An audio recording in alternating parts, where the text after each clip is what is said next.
Entonces, si tenemos un monopolio en el que todos hemos pactado las reglas, que es Bitcoin, o sea, hay unas reglas en un papel y aceptas y juegas a ese, el que no quiera jugar puede salir del sistema, puede decir, no voy a aceptar Bitcoin, es libre.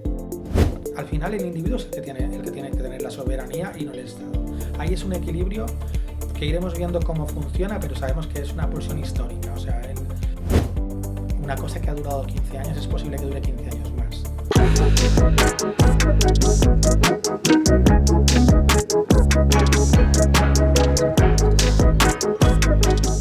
What's the second best? There is no second best.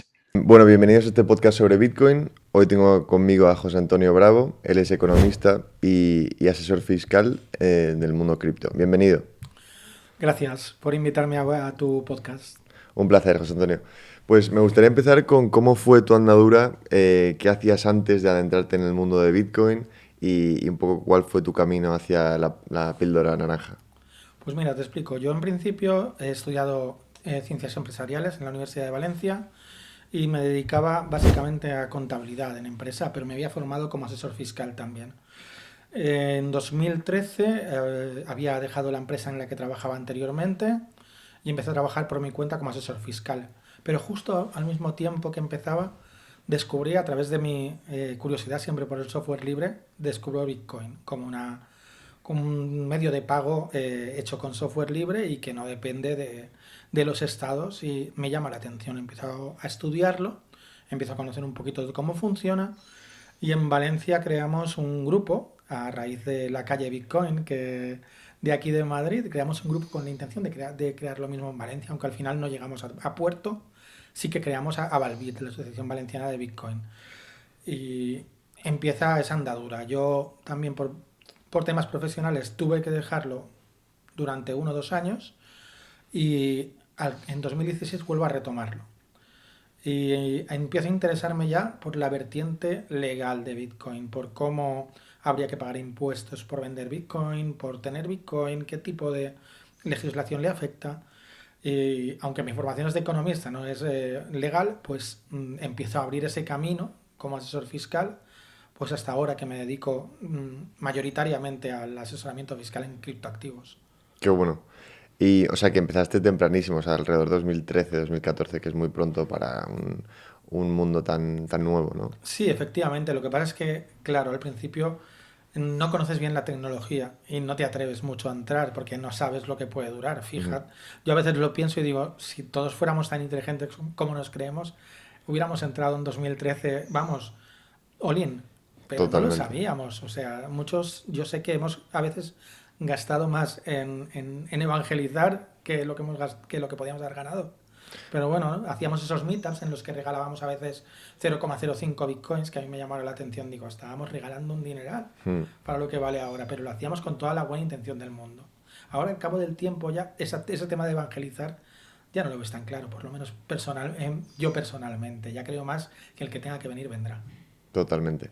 Bueno, y desde el punto de vista fiscal, como has mencionado, cómo declarar tus criptomonedas, en este sentido, hay un poco de, de falta de conocimiento y de falta de educación en este sentido, y a lo mejor puede parecer como algo como un poco oscuro, algo ilegal, sigue teniendo un poco ese estigma, ¿no? Entonces, una persona que compra Bitcoin tiene la obligación de declararlo. ¿Cómo se declara? Vamos a empezar por el principio. O sea, lo que causa un hecho imponible es la transmisión de esos bitcoins, no la adquisición. Al igual que con cualquier tipo de activo, cuando tú lo adquieres, en principio, salvo que tengas que declarar por el impuesto sobre el patrimonio, no tienes que declarar esos bitcoins que has comprado, porque los tienes en tu patrimonio y están ahí. La transmisión sí que va a producir un hecho imponible que va a traer una tributación Ujú. en la declaración de renta, concretamente para las personas físicas. Entonces ahí sí que tenemos que valorar el precio que tenía en su momento de adquisición y el precio en ese momento de la transmisión.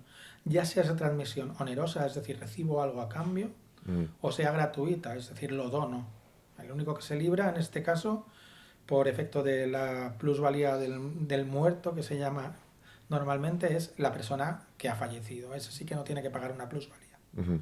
Entonces ahí tenemos ese momento de transmisión que se nos tiene que quedar en la cabeza, que es el que va a producir pago Claro. de impuestos. Otra cosa es obligaciones de información.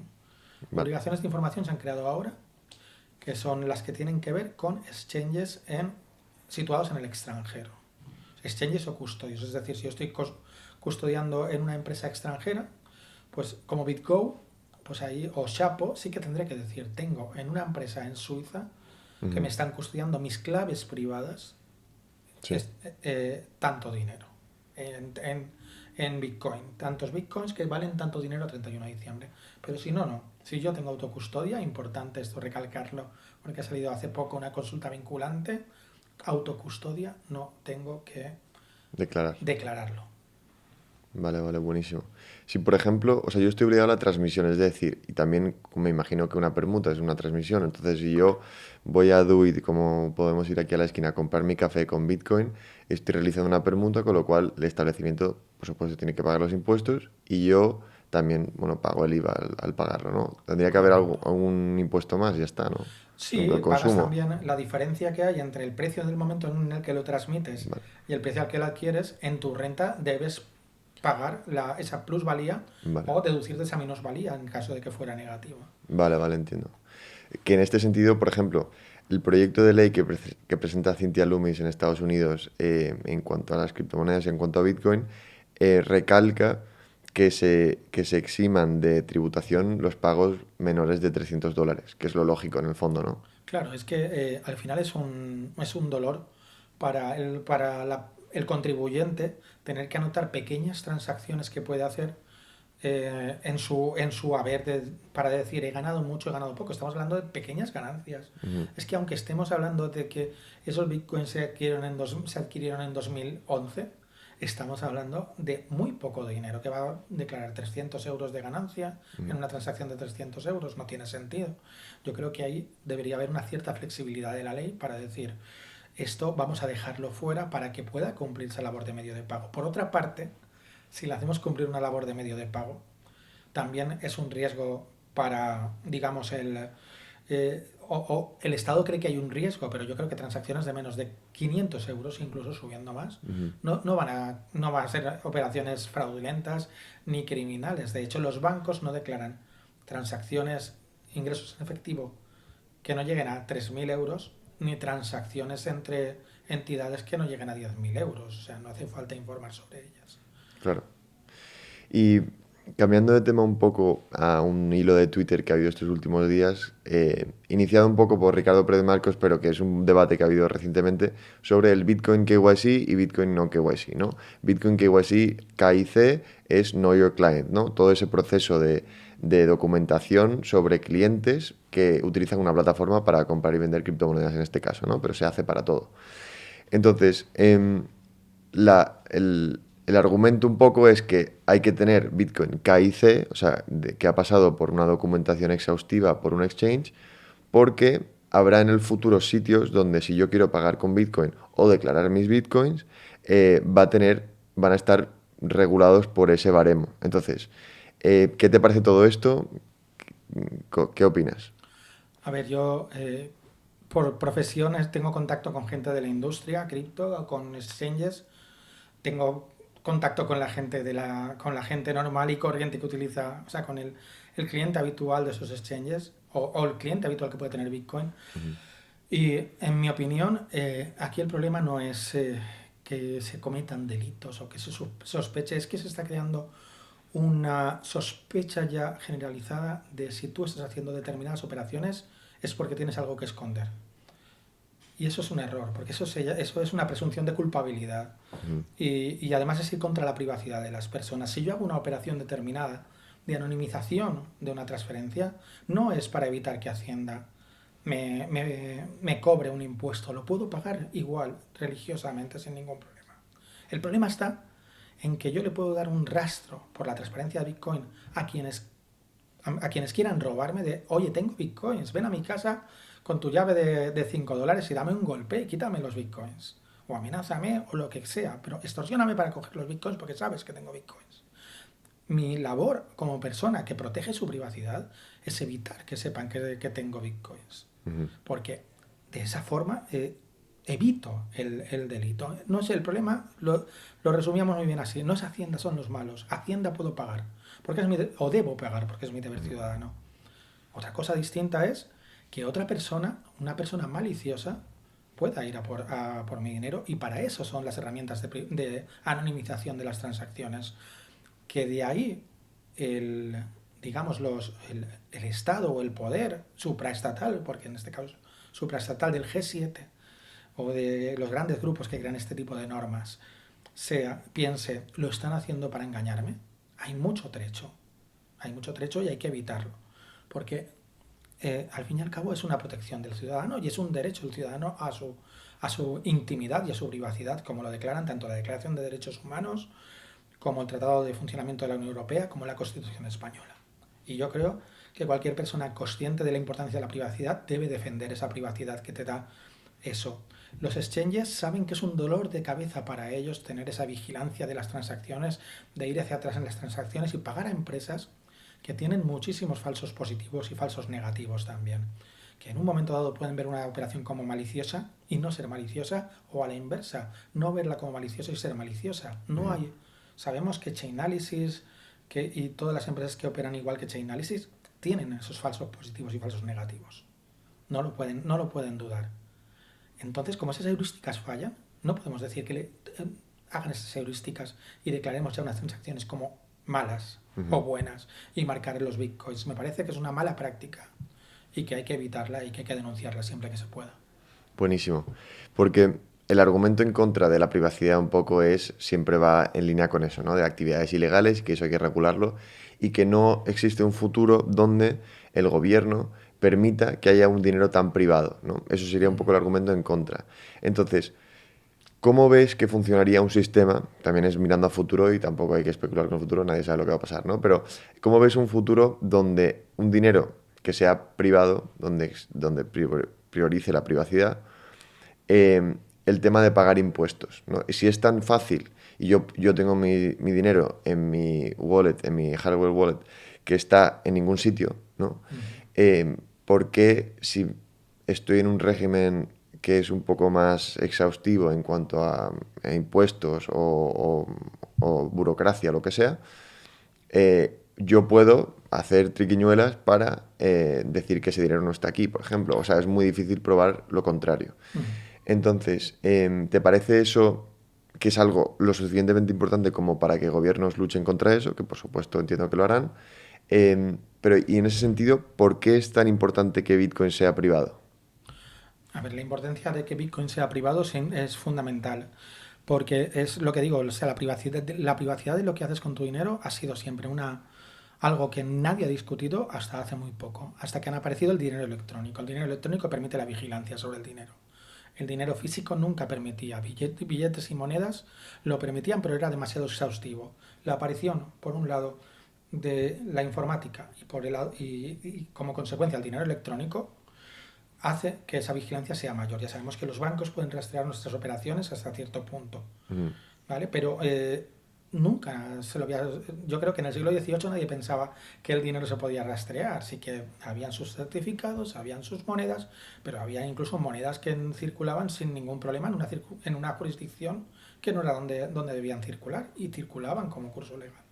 O como curso, digamos, normal. El tema está en que eso puede llevar a una pulsión estatal por controlar ese tipo de operaciones. Y nosotros como ciudadanos debemos resistir cualquier pulsión del Estado en convertirse en un Leviatán de Hobbes que intente controlar. ¿Cuál es la solución a esto? La competencia ante jurisdicciones, que haya jurisdicciones libres. ¿Alguien quiere pagar impuestos, el 50% de impuestos, y tener una serie de servicios? Lo puede hacer, se va al país tal y paga sus impuestos y vive ahí.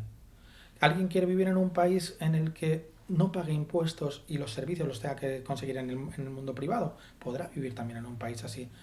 Problema, la movilidad no es tan grande para todo el mundo. Nadie puede decir... Hay muchas personas que se ven sujetas a esas jurisdicciones por razón de familia, por razón de muchas cosas, pero cada vez más, en la medida que las profesiones son más flexibles, se puede realizar una profesión sin necesidad de vivir en un territorio determinado. Y esto cada vez va a ser algo más extendido y no sé cómo lo van a solucionar los países, o bien convirtiéndose todos en una especie de mega leviatán que controle todo, o no sé, pero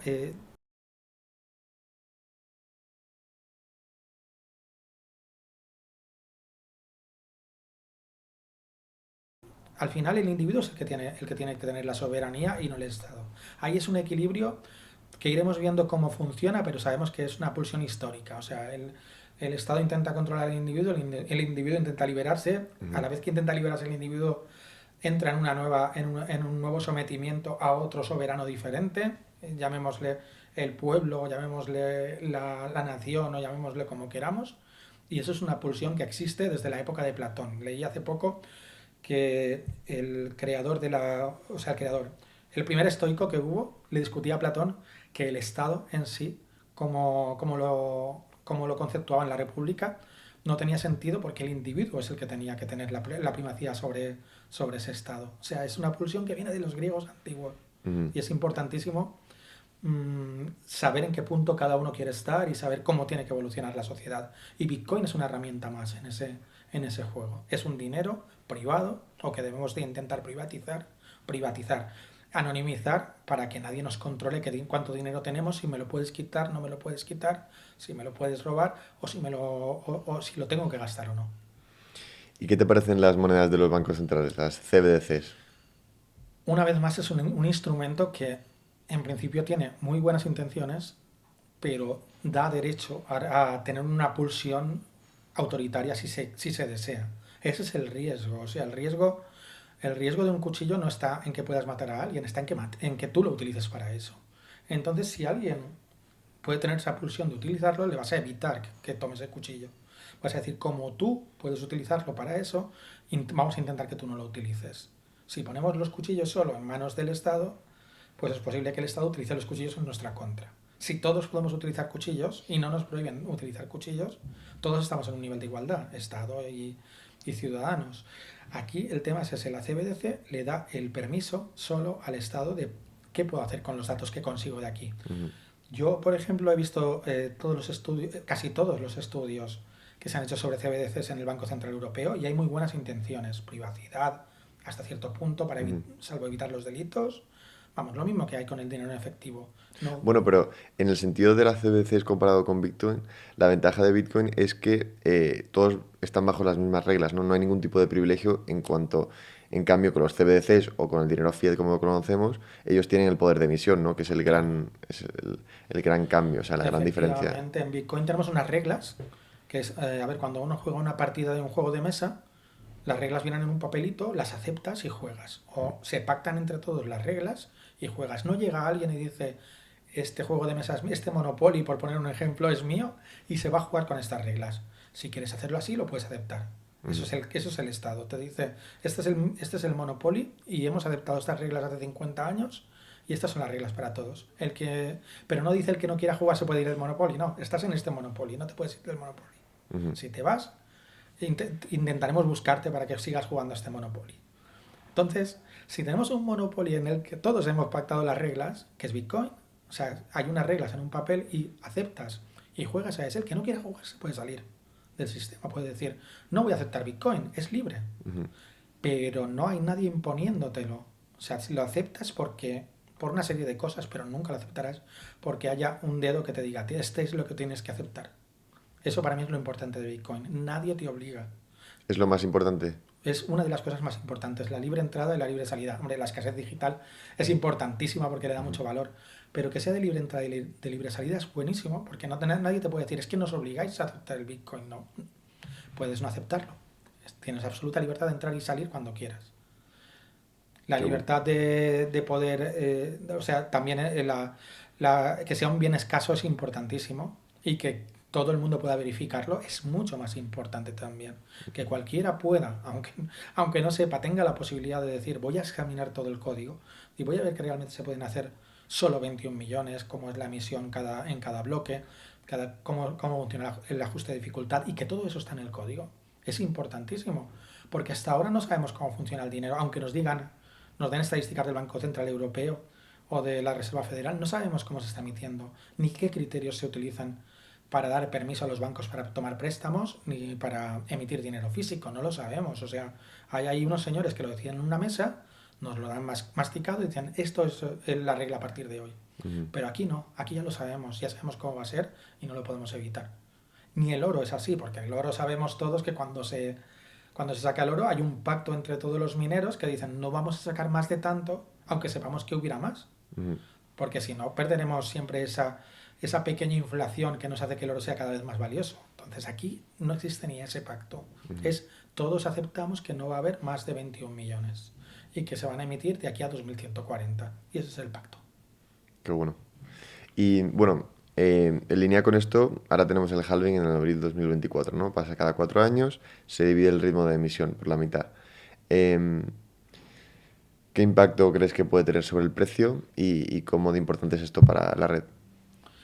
A ver, venimos ya de exactamente, creo que han sido 4 halvings anteriormente. Es el cuarto este que viene ahora. Hemos tenido 3 y han tenido efectos muy parecidos, pero no quiere decir, no es una... No quiere decir que cuando tiras 3 veces una moneda y sale cara, la cuarta te va a salir cara otra vez. Puede ser que salga cruz, puede ser que este halving no sea definitivo. Hay muchos acontecimientos que pueden influir.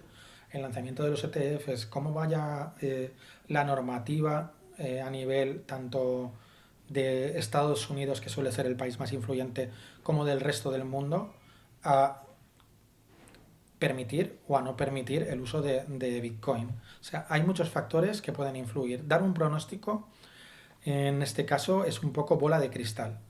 Pero hay factores que te dan cierta información.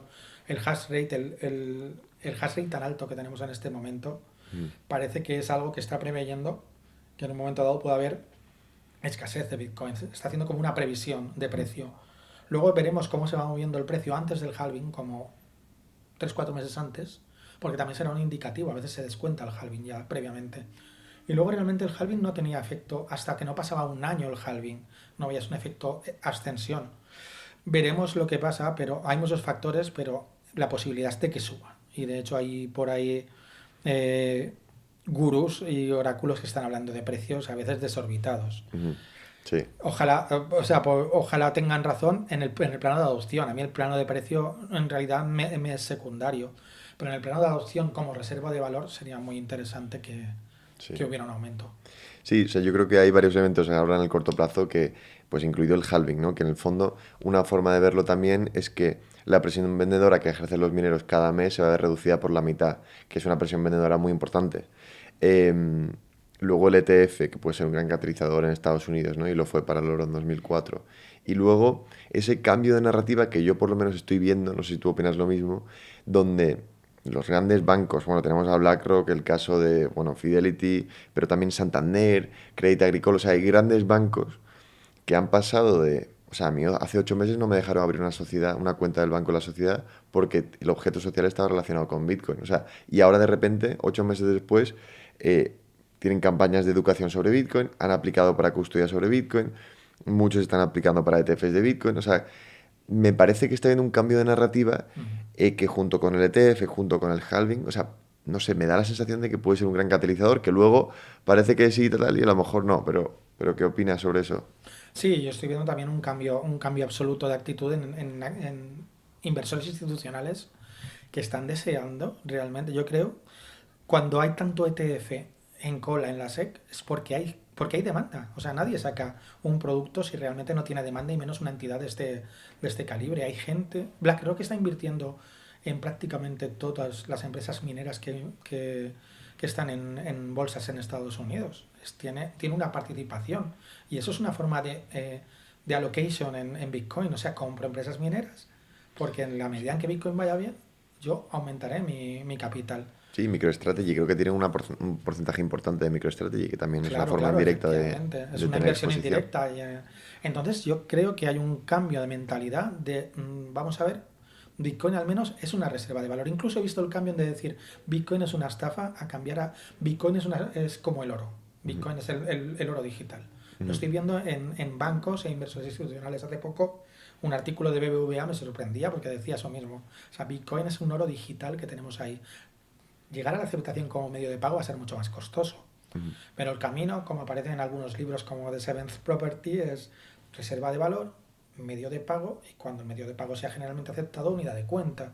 es un camino largo. A mí cuando, yo me acuerdo lo ingenuos que éramos en 2013, que creíamos que eso iba a ser cosa de 5 o 6 años. Y es un camino largo que posiblemente sea de un siglo, posiblemente, pero que aparecerá. Será una cuestión de educación, de paso generacional y de mejoras de usabilidad. Y entonces yo estoy viendo ese discurso que va cambiando. Es un poco las fases de aceptación del duelo, ya están por la fase de, bueno, vamos a empezar a aceptar que eso es así, no lo podemos evitar, pero vamos a adecuar nuestra narrativa, a intentar adecuar el instrumento a la narrativa, como han hecho con Internet. Internet es inevitable, tenemos que estar ahí, pero lo que vamos a hacer es intentar adaptarnos a Internet, intentar ser lo que éramos fuera de Internet en Internet, que han hecho los medios de comunicación. Pues aquí igual. Las entidades financieras y bancarias están diciendo, bueno, Bitcoin no lo podemos evitar, vamos a intentar entrar en esa narrativa, adecuarlo a nuestra narrativa y de una forma u otra domarlo. Y los estados al final también harán lo mismo, porque si no entramos en una competencia entre estados que puede ser peligrosa. Imaginemos Estados Unidos que hiciera como China y dijera, no se puede minar Bitcoin y no se puede utilizar Bitcoin como medio de pago dentro de Estados Unidos. Encontraríamos una marea de mineros que se irían a otros países, con lo cual menos impuestos que recauda Estados Unidos, menos empresas y menos capital que se colocan en Estados Unidos, que aunque es pequeño, mañana puede ser muy grande y puede hacer un cambio geoestratégico. Y yo creo que esa narrativa es por eso, es una adaptación al presente y es una aceptación con la boca cerrada y con una intención de control de Bitcoin. Sí, totalmente. No, y yo llegaría hasta decir como que no pueden hacer eso aunque quieran, porque se ha interiorizado tanto a lo mejor la minería porque se han dado cuenta que es un estabilizador de la red, ¿no? Como está pasando en Texas, como pasa con muchos métodos de aprovechamiento de energía, como el gas de antorcha para aprovechar ese gas, porque además es menos contaminante. O sea, yo creo que hay muchos casos de usos de excedente de producción y de hecho esa es una de las razones por la cual China es la primera potencia mundial de minería hasta hace muy poco, porque tienen las mayores presas hidroeléctricas del mundo.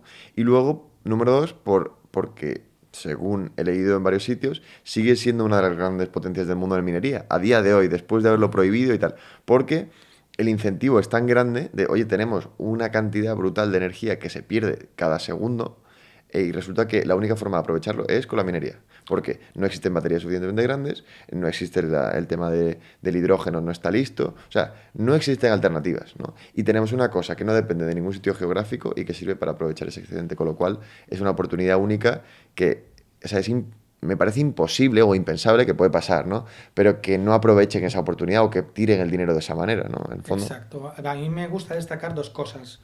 Una es la elasticidad, o sea, la rapidez que tiene la minería en el mundo para en un momento dado cambiar de lugar, porque realmente quien cobra la recompensa no es el minero.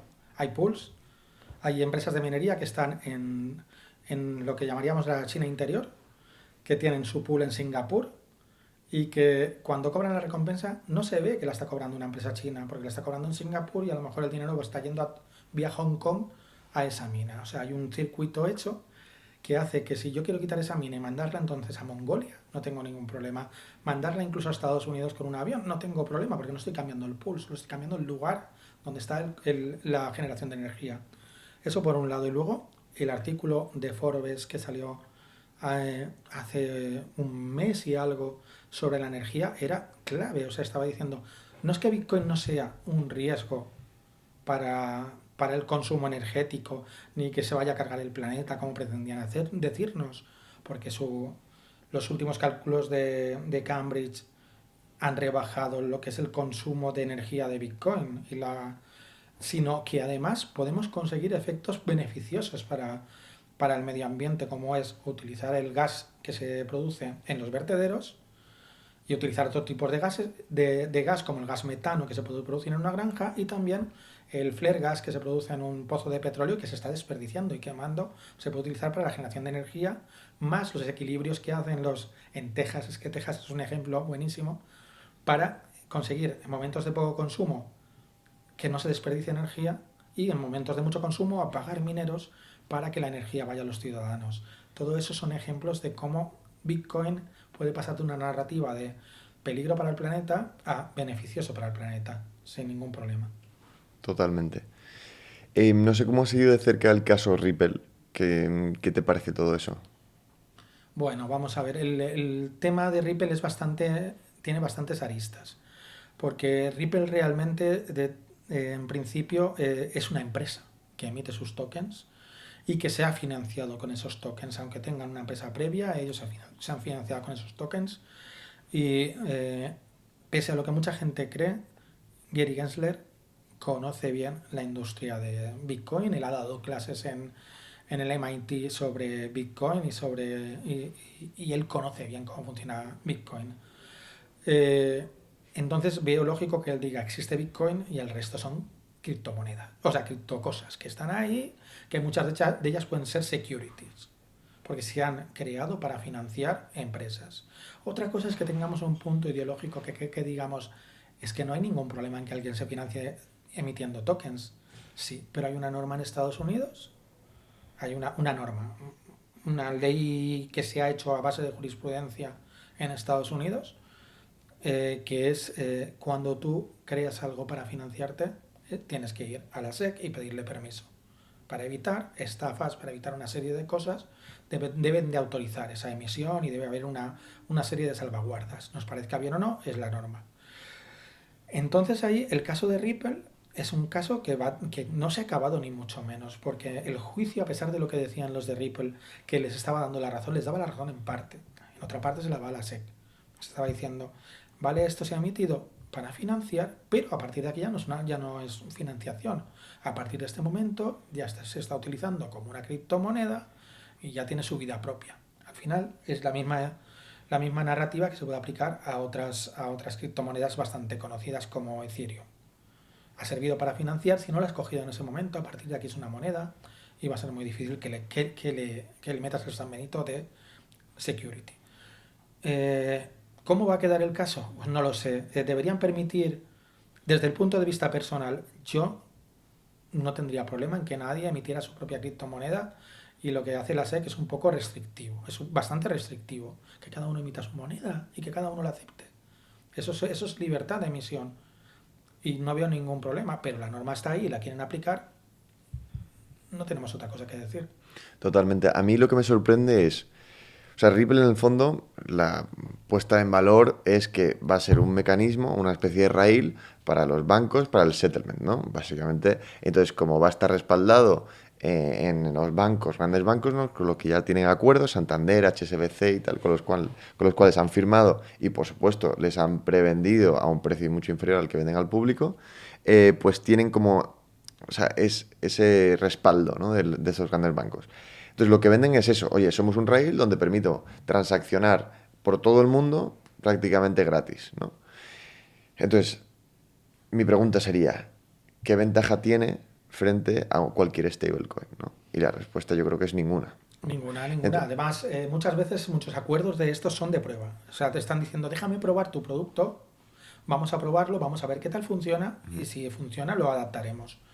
Muchos de esos acuerdos en los bancos se hacen como se puede hacer con una startup. Déjame probar tu producto, a ver cómo lo puedo adaptar y si funciona, lo adaptaremos en el banco. El 90% no van a funcionar. De hecho, Santander creó una forma de hacer transferencias internacionales con esto a través de una aplicación y yo creo que no lo usa casi nadie. Al final es un tema de oferta y demanda. La gente demanda poder hacer transferencias pequeñitas en una especie de Bizum de Santander entre países. Pues sí o no, dependerá mucho del coste de la curva de aprendizaje, pero para mucha gente sigue siendo mejor por temas regulatorios y por otros temas, irse a un locutorio, llevar su dinero y decir, toma mi dinero y se lo das al otro, porque tienen un sistema mejor o más fiable o lo que queramos. Pero si no hay demanda de ese producto, por mucho que Ripple firme acuerdos con el Santander, con BBVA o con quien le dé la gana, si no hay demanda, no, o sea, la oferta no vale para nada. Ese es el tema que veo. Y Ripple, en cuanto haya una CBDC, no tiene sentido, porque nadie va a usar Ripple, salvo que lo usa como subcadena, va a usar Ripple como raíl. Puede utilizar Ethereum, puede utilizar hasta Bitcoin, si le diera la gana. Puede utilizar la red Liquid para crear una CBDC, sin ningún problema. Es decir, veremos por dónde nos lleva el camino, pero al final sí. es el mercado que decide. Sí, yo realmente no entiendo eso. O sea, me imagino que la gente que lo promociona es porque tiene incentivos detrás, porque está financiado o algo, porque en el fondo uno, si tu razón es ser resistente a la censura, pues obviamente Ripple no es tu moneda es Bitcoin. Si tu objetivo es ser, o sea, individuo soberano, que no te puedan devaluar a través de la inflación o control exhaustivo o monitorizar, tu moneda es Bitcoin. Entonces, y luego ya, por el tema de usabilidad, por adopción, por efectos de red, también tu moneda es Bitcoin, con lo cual estás vendiendo una especie de promesa de que tienes acuerdos con grandes entidades que tienen mucha influencia en el mundo y esa es tu mejor narrativa, o sea que me parece ridículo, ¿no? Al final lo que manda es el storytelling. Lo sabemos todos, o sea, los que hemos trabajado en empresas, si tienes un buen storytelling, estás vendiendo tu producto muchísimo. Si tú dices, y nuestro fundador trabajó desde la niñez, esforzándose y consiguió todo esto que ha conseguido tú, la gente se va a sentir ahí con esa narrativa, la va a asumir y va a decir, qué bueno. Y aquí jugamos a lo mismo, o sea, si decimos, tenemos a los bancos detrás que nos están apoyando, mira este acuerdo que hemos firmado, mira este acuerdo con otros. Sabemos todos que en 2017 muchos chicos jugaban a eso.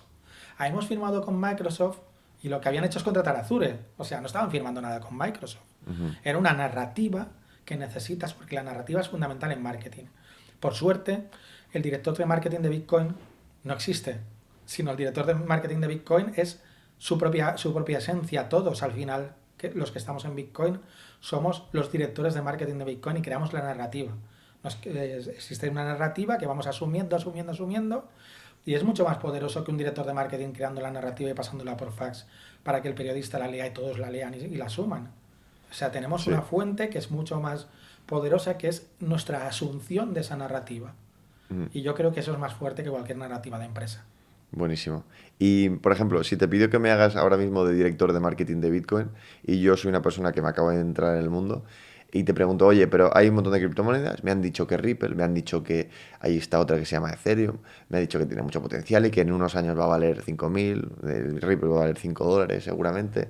¿Qué me dirías? A ver, lo que diría básicamente es que Bitcoin lleva 15 años en funcionamiento y ha sido la número uno durante 15 años. Por la antifragilidad que predicaba o que predica en su libro Nassim Nicholas Taleb, una cosa que ha durado 15 años es posible que dure 15 años más. Si ha funcionado sin ningún problema, salvo algún problema al principio, si me van a decir, y aquella vez de los 210 millones de los 300 y pico millones de bitcoins que hubo que hacer un hard fork, sí, eran 4 nodos prácticamente, eran muy poquitos nodos mineros, pero desde entonces nunca ha habido un parón, ha funcionado bien, no ha habido problemas, los problemas se han ido solucionando poco a poco sin cambiar el sistema, y el sistema está ya fijado. Estamos teniendo algo sólido, un proyecto sólido. No estamos teniendo un proyecto que cada 3 años tiene que cambiar la narrativa y hoy es un ordenador mundial y mañana es ultra sound money y pasado mañana no sabemos lo que será. Ni es un producto que tiene que enseñar acuerdo con el banco tal ni acuerdo con el banco cual, ni es un proyecto que tiene que decir somos mejores que el anterior. Cuando alguien se compara contigo como que eres mejor que tú, es porque tú eres el espejo que miran todos. Y ese es el espejo. Cuando alguien te habla de que va a ser el nuevo Bitcoin, es porque el espejo es Bitcoin, lo importante es Bitcoin y lo demás es todo, necesitamos imitarlos. Si mañana, un tema que yo decía, sin la Mona Lisa, la Gioconda es un cuadro, que yo lo puedo imitar, puedo intentar coger el mismo lienzo que utilizó Leonardo da Vinci, los mismos pigmentos que utilizó Leonardo da Vinci y ser tan buen pintor que la imito tal que sea igual, pero no me pudiera hacia atrás en el tiempo y irme a la época de Leonardo da Vinci y pintarlo. O sea, nunca va a ser la Gioconda, va a ser otro cuadro, va a ser una imitación de la Gioconda. Bitcoin pasa lo mismo. Si tú intentas mejorarlo, yo puedo hacer un cuadro que sea mejor que el de Leonardo da Vinci, mejorarle todo, mejorar la perspectiva, mejorar las sombras, mejorar los pigmentos, pero ya no es la Gioconda es única. Y su diseño en ese momento es único. El diseño de Bitcoin es lo mismo. Es único, porque se creó en su momento y todos los demás intentan imitarlo. Podemos crear un diseño que sea mejor, pero no será el de Bitcoin. Y si es mejor, lo podremos adaptar en Bitcoin. Eso es lo importante de Bitcoin. Es la primera, y no es la primera y tiene un first mover advantage, no, sino que además lo que tiene es que ya cualquier cosa que se cree es una imitación. Bueno, vamos a pasar a las preguntas de Leos TV, ¿no? Son preguntas un poco más de motivación y un poco más personales, ¿no? Pero me gustaría saber quién han sido tus referentes en tu vida. ¿O quién es tu referente ahora? Es complicado. A mí soy una persona que siempre intenta huir de los referentes. Intenta que mis referentes sean intentar que yo mismo sea la persona a la que intente superarme cada momento. O sea, mi yo de ayer, intentar siempre superarlo hoy, intentar ser mejor. Yo creo que mis referentes son cualquier persona que haya trabajado en lo que le gusta y que haya conseguido el éxito. O sea, como una vez me dijo, como una vez escuché decir, lo importante es trabajar en lo que te gusta. Encima te pagan. Lo dijo una persona muy famosa el otro día, lo oí en televisión, pero lo tenía asumido yo de siempre. Hacer algo que te guste es lo mejor que puedes hacer en la vida. Si además consigues ganarte la vida con ello, mucho mejor. O sea, eso es ideal. Creo que lo dijo Paul Newman. O sea, es maravilloso cuando tú haces algo y estás disfrutando con tu trabajo. Y además consigues con eso ganarte la vida, estupendo. Si no, buscaremos la forma de ganarnos la vida. Yo creo que para mí eso es la motivación fundamental. Yo se lo recomiendo mucho a la gente joven, porque luego, cuando eres joven, a veces tienes estás persiguiendo otros conejos, como el tener una mejor vida, como el tener un buen coche, a veces bienes materiales, pero no, lo que importa al final es que tú al final del día digas, he hecho cosas que me han llenado, que para mí son buenas, y no me siento culpable de nada de lo que he hecho, me siento bien conmigo mismo, la verdad, no tengo nada que reprocharme. Eso para mí es lo más importante. Y yo creo que esos son mis referentes, esas personas que a veces son desconocidas y están trabajando, y están disfrutando la vida a la vez. Y no consiguen ese estrés, estar en esa rueda del hámster de voy a intentar cada vez tener más, vivir mejor. La rueda del hámster es agotadora. Necesitamos a veces pararnos. Una de las cosas que te enseña Bitcoin también, y aprovecho para enlazarlo con Bitcoin, es a ahorrar. O sea, mucha gente no se da cuenta, pero lo que intentas es darle ese valor al ahorro de decir, no necesito tantas cosas materiales, sino que lo que necesito es asegurarme mi futuro con esto. Y de esa forma, a veces llega hasta un plano ya de extremo estoicismo, aquel meme de uno que está viviendo en un camastro, en una habitación hecha polvo y está diciendo, sí, pero soy holder de Bitcoin. O sea, hasta ese extremo no creo que lleguemos, pero sí que de una forma u otra minimizar esos lujos de no necesito a veces pegarme hacer una comida de 500 euros con unos amigos, sino que podemos pasarlo igual de bien gastando cada uno 50 euros y disfrutar igual la vida aún más. O sea, no necesito entrar en una rueda de hámster. Y esas dos cosas son importantes. Hacer lo que te gusta, ganar suficiente y no entrar en una vorágine de cada vez más, quiero cada vez más y cada vez mejor. Qué bueno. Sí, la verdad es que la baja preferencia temporal, o sea, sí que está muy relacionada con Bitcoin, ¿no? Y es no tener esa prisa, ese consumo, sino entender la perspectiva, que las cosas con el tiempo valen más y también va en línea con la escasez, ¿no? Y un poco en línea con lo que estabas diciendo, la siguiente pregunta es, ¿qué te motiva por las mañanas? Pues mira, lo que más me motiva por las mañanas lo que más me motiva es tener ilusión por lo que estoy haciendo. Eso para mí la ilusión, el tener alguna meta y el marcarte metas el día anterior y decir mañana esto y esto. Las metas para mí son importantes. Cuando una persona no tiene metas y se dedica a hacer algo como un autómata, lo mejor que puede hacer es buscar ilusión en algo. La ilusión puede ser tu familia, la ilusión puede ser tener un barco para navegar, la ilusión puede ser cualquier cosa. Entonces hay que buscar esa ilusión. Cuando uno pierde la ilusión y es un autómata, ya se ha metido en esa sociedad que le impone ese levantarte, trabajar, comer, ver la televisión y dormir, y pierde todo norte. La ilusión es lo más importante. Es que la ilusión puede ser cualquier cosa, hasta algo espiritual. Hasta la paz interior puede ser tu ilusión, pero tienes que tener una ilusión y una motivación que te lance adelante y todos los días decir, esto es lo siguiente que voy a hacer. Yo siempre pensaba cuando era más joven, que lo mejor que podías hacer para no morirte era tener un libro a mitad y así decirle, cuando venga la muerte, decirle, espérate que acabe el libro. Y así siempre tengo el libro a mitad. Siempre le puedo decir a la muerte que me espere y así la puedo salvar. Pues eso es lo mismo. Cuando tienes una ilusión ya no tienes ganas de... O sea, yo creo que una persona hasta estando enferma tendrá esa ilusión de voy a hacerlo por esto. Puede ser una motivación externa o interna, puede ser tú, pero tienes que tener esa ilusión. Qué bueno. Nada, parece que sabes la pregunta que te voy a hacer ahora, pero ¿qué libro, o sea, qué libro recomendarías? No tienen por qué ser de Bitcoin, ¿o qué libros? ¿Qué libros recomendaría? Es complicado porque la verdad eh, yo he leído bastantes libros y a veces recomendar libros que sean buenos.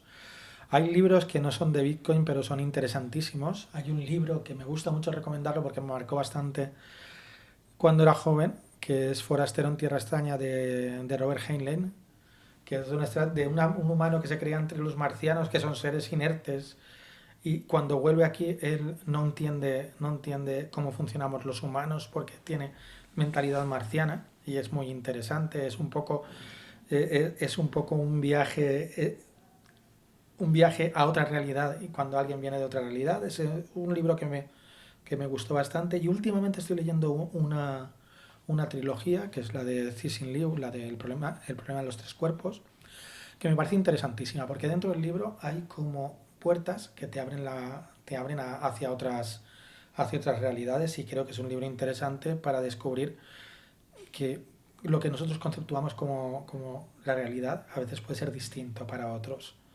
Y es un libro interesante, son libros de ficción, o sea, no Ujú. quiero hablar de libros, digamos, más no ficción, más tipo ensayo, es complejo porque cada uno se marca su camino y cada uno ha llegado le han llegado en su vida en ciertos momentos y han sido importantes. Yo creo que los libros de ficción a veces tienen dentro aprendizajes que son muy importantes. Lo tenemos en libros como, por ejemplo, Los viajes de Gulliver o uno que ahora nombra mucho la gente, que es 1984. Hay una serie de lecciones ahí, son ensayos dentro de una novela. Siempre los buenos libros de ficción tienen dentro un trasfondo de ensayo que te pueden servir mucho para reflexionar.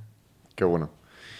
Luego nosotros, pues los que somos o maximalistas de Bitcoin o creemos mucho en Bitcoin por la serie de cualidades que tiene, pues nos gusta pensar que Bitcoin es inevitable, ¿no? Y yo creo que cada día que pasa, pues hay una mayor probabilidad de éxito, con mayor adopción, con mayor usabilidad y con mayor educación, ¿no?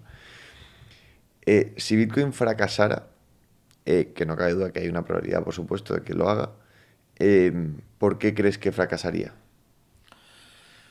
A ver, fracasar puede fracasar porque no haya suficiente adopción. Estamos hablando de algo que es voluntario. Puede ser que la gente nunca aprecie las bondades de Bitcoin. Sabemos siempre que han habido cosas que en un momento dado no han triunfado porque no era su momento. Puede ser que no sea el momento de Bitcoin, sí que puede ser. Pero no tengo duda que sería el germen para crear algo que fuera similar a Bitcoin y mejor. Puede ser que fracase, pero ya está creado el germen. Es decir, por comparar con un producto, y es una mala comparación, cuando Steve Jobs lanza Newton en Apple, es una tablet como las que tenemos ahora, pero con la dificultad de que no existía una red de 2G, ni una red de 2G existía para poder utilizarlo fuera de tu oficina, ni existían tampoco esos modems que tenemos. O sea, había que conectarlo a un ordenador para que se conectara a la red. Tenía muchas dificultades de gráficas y todo, y no fue un éxito.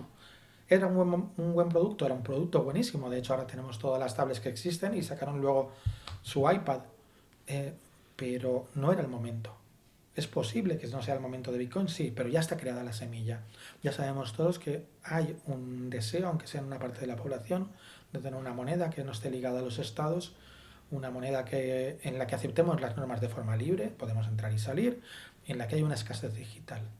Lo siguiente sería otro Satoshi Nakamoto y otro Mm, Bitcoin que se creara, igual que en su momento se creó por David Chaum su moneda digital y no tuvo éxito porque los bancos lo bloquearon. ujú. Entonces, sabemos eso, que bueno, podemos tener un fracaso, pero será el germen de un futuro producto. O sea, en otras palabras, la apatía, ¿no? El que la gente no considere importante Exacto. tu propiedad, tu privacidad y tu libertad. Correcto, podría darse el punto de que hubiera mucha gente que considerará que no es importante para ellos tener esa libertad, sino que considerarán que están mejor así. Es decir, pero como digo, el germen está. Y al final, la gente, realmente, si tú te vas a momentos históricos, la gente no está luchando realmente por su libertad en la Revolución Francesa. Son cuatro Ujú. los que están haciendo una revuelta Y cuando tú lees más a fondo sobre lo que fue, por ejemplo, toda la Revolución Francesa, no era la población, era un grupo selecto de la población que se, que se nombra a sí mismo como representante del pueblo y que son los que mueven. Al final, la gente se va a mover por simpatías o antipatías. Entonces, si en un momento la gente, o sea, cuando hablo de la gente hablo de la masa. Esto es importante, la masa no se va a mover por un instinto de rebelión o un instinto de libertad si no instigas ese movimiento de libertad, sino que siempre va a haber una élite que es la que mueva a esa gente. Eso lo saben todos desde siempre. O sea, quien mueve a rebelarse contra un noble que los esclaviza no es un señor que está de campesino, no, es alguien que tiene suficiente poder como para mover esa masa o que tiene suficiente altavoz. Lo importante para Bitcoin es que mucha gente que tiene altavoz empiece a utilizarlo, que seamos libres en decirlo, habrá gente que no lo verá, pero al final la gente lo acabará descubriendo. Y si no es en Bitcoin, será en otro momento.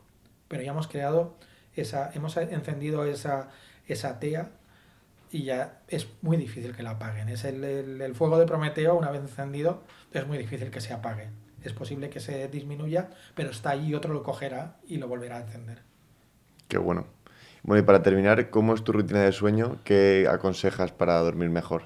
Yo aconsejaría que no hicieran lo que yo, que es acostarte y tener preocupaciones en la cabeza. Hay que hacer, yo recomiendo algo que a veces no hago, que es una rutina de limpiar el cerebro durante unas horas antes de acostarte, no utilizar dispositivos electrónicos en la cama y es la mejor forma de dormir. Tenemos la sociedad actual, tenemos demasiadas distracciones como para dejar el cerebro parado y eso es un error.